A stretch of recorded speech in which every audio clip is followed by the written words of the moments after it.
మరి మనం శ్రీనివాసరావు గారు అభివృద్ధి జరగలేదు, దీన్ని ఎలాగా మన ప్రజల్లోకి తీసుకెళ్తారు మీ మూడు పార్టీలు కలిసి? ఈ అంశాలకు వెళ్లే ముందు పొత్తుకు సంబంధించి మాట్లాడుతున్నాము. ఒకసారి మనం నాగభూషణ గారితో మాట్లాడదాం. నాగభూషణ గారు నమస్కారం అండి. నమస్తే వెంకటకృష్ణ గారు.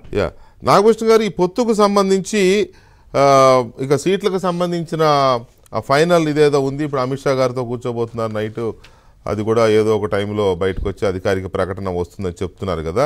సో ఒక పెద్ద సస్పెన్స్కి తెరబడింది. బీజేపీతో పొత్తు ఉంటుందా ఉండదా అనే దాంట్లోంచి బయటకు వచ్చేసి బీజేపీ, జనసేన, టీడీపీ ముగ్గురు కలిసి ఎన్నికల్లో పోటీ చేయబోతా ఉన్నారు. సో దీని స్పందన ఎలా ఉండే అవకాశం ఉంది? వెంకటకృష్ణ గారు మీకు నమస్కారం. అదేవిధంగా అక్కడ ఉన్నటువంటి ప్రసాద్ గారికి, కొల్లిపూడి శ్రీనివాసరావు గారికి, అదేవిధంగా ఏబిఎన్ ప్రేక్షకులందరికీ కూడా ముందుగా నమస్కారాలు. ముఖ్యంగా మహాశివరాత్రి సందర్భంగా అందరికీ కూడా నా హృదయపూర్వకమైనటువంటి ఈ శుభాకాంక్షలు. ఎందుకు చెప్తున్నానంటే, ఈ మహాశివరాత్రి అందరూ కూడా జాగరణ చేసి మంచిగా ఉండాలి. ఇదే మనకి 5 సంవత్సరాల నుంచి అనుభవించినటువంటి ఈ రాష్ట్రానికి నెక్స్ట్ శివరాత్రి వచ్చి అందరూ కూడా పండుగ చేసుకోవాలని నేను కోరుకుంటా ఉన్నాను. తర్వాత మీరు అన్నట్టుగా వెంకటకృష్ణ గారు, ఈ ఇవాళ పొత్తులు అనేవి ఇంతకు ముందు బీజేపీ, తెలుగుదేశం ఇంతకు ముందు 3 సార్లు కలిసి పోటీ చేశారు. అది మామూలుగా మధ్యలో కొన్ని సందర్భాల్లో విడిపోవడం జరిగింది. ఇవన్నీ పక్కన పెడితే మా వరకు మాత్రం గత 3 రోజుల నుంచి కూడా పరిణామాలు చూస్తాను. మా పురంధేశ్వర గారు కానీ, మా మధుకర్జీ, వీళ్ళందరూ, సోమవీరాజు వీళ్ళందరూ ఢిల్లీ వెళ్ళారు. 3 రోజుల నుంచి అక్కడే ఉన్నారు. అక్కడ జరుగుతున్నటువంటి ఏం చర్చలు జరుగుతున్నాయి అనేది ఇంతవరకు మాకైతే ఇన్ఫర్మేషన్ లేదు. అటు మేము కూడా న్యూస్ లో చూడటం తప్పితే అంతకుమించి తెలియదు. కానీ ఒక ప్రక్రియ అనేది జరుగుతుంది అనేది మాత్రం క్లియర్ గా అందరికీ అవగతం అవుతుంది. నేను అనేది ఏంటంటే, ఈ రోజున ఈ రాష్ట్రంలో పొత్తు అవుతుందనేది ఒక పేపర్లో వచ్చింది కానీ నిద్రపట్టింది ఎవరికంటే వైసీపీ ప్రభుత్వానికి. ఎందుకంటే వాళ్ళు చాలా దుర్మార్గమైనటువంటి ఆలోచనలు చేశారు గత 4-5 సంవత్సరాల నుంచి కూడా. వాళ్ళు చేసే ప్రతి పనికి కూడా ఆఖరికి ఎంత దుర్మార్గం, వాళ్ళు చేసే ప్రతి అవినీతి కార్యక్రమాలు కూడా వాళ్ళు చేస్తున్న దానికి మాకు ఆపాదించడానికి ప్రయత్నం చేసేవాళ్ళు. కానీ ప్రజలు నమ్మలేదని, దట్ ఈస్ డిఫరెంట్. ఆఖరికి మన చంద్రబాబు నాయుడు గారిని వేసినప్పుడు కూడా జైల్లో అది ఇవి చేసింది నన్ను ఆయన డయాస్ మీద జగన్మోహన్ రెడ్డి కేంద్రంలో బీజేపీ ప్రభుత్వాన్ని ఒక బహిరంగ సభలో చెప్పి చీప్ పాలిటిక్స్ అనమాట. నువ్వు బురదలో మునిగింది కాక మిగతా వాళ్ళు కూడా బురద వేయాలని. కానీ తామరపు ఎప్పుడు బురదలో నుంచి ఉన్నా కూడా ఆ తామరపుకు వాల్యూ ఉంటుంది. అలాగే బీజేపీ ఏం చేస్తుంది అనేది వాళ్ళకి అర్థమైంది.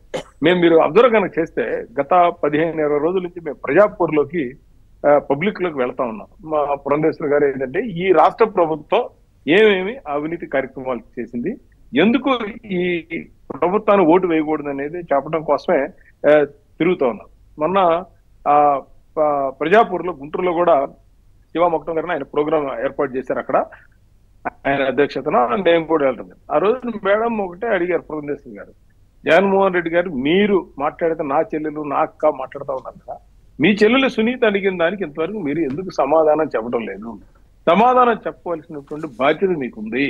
ఎందుకంటే మన ముందు మనం అంటే నాగభూషణ గారు నేను అనేది దీని ఇంపాక్ట్ ఎలా ఉండబోతోంది, ఎందుకు అంతగా వైసీపీ ఎందుకు ఉలికిపడుతోంది, మిగతా పార్టీల విమర్శలు ఎలా ఉన్నాయి అనేది డెఫినెట్లీ ఇట్ మ్యాటర్స్. వచ్చే ఎన్నికల్లో అది మ్యాటర్స్. దాంట్లోకి వెళ్లే ముందు అసలు పొత్తు అనేది బేస్ థింగ్ కదా.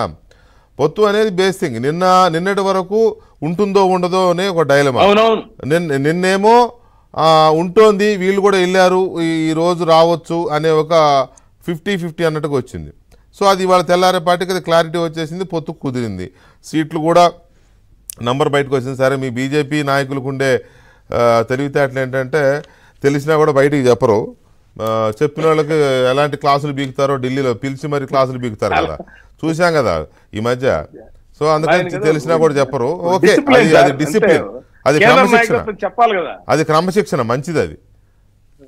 అది అధిష్టానం అనుమతి లేకుండా ఏది పడితే అది వాగితే ఏమవుద్ది, అలాగే ఉంటుంది, అల్సర్ అవుతాయి. సో మంచిదేలే. సో నేను అనేది ఏంటంటే ఓకే, మీకు అధికారికంగా పార్టీ నాయకత్వం నుంచి పొత్తు కుదిరిందనో లేకపోతే ఈ సీట్లనో ఇంకా రాలేదు, కానీ చాలా కాలం నుంచి అనుకుంటున్నదే పొత్తు ఉంటుంది అని కదా. పోనీ మీరు అన్నట్టుగా వార్తల్లో చూస్తున్నాం, టీవీలో చూస్తున్నాం చెప్తున్నారు, పేపర్లో చూస్తున్నాం చెప్తున్నారు కదా. పోనీ దాని ప్రకారమే రియాక్షన్స్ ఎలా ఉన్నాయి, మీ 3 పార్టీల క్యాడర్స్లో ఎలాంటి రియాక్షన్స్ మీరు అబ్జర్వ్ చేశారు? నేను ఫస్టే చెప్పాను వెంకటకృష్ణ గారు, ఇంతకు ముందు కొత్తగా బీజేపీ తెలుగుదేశం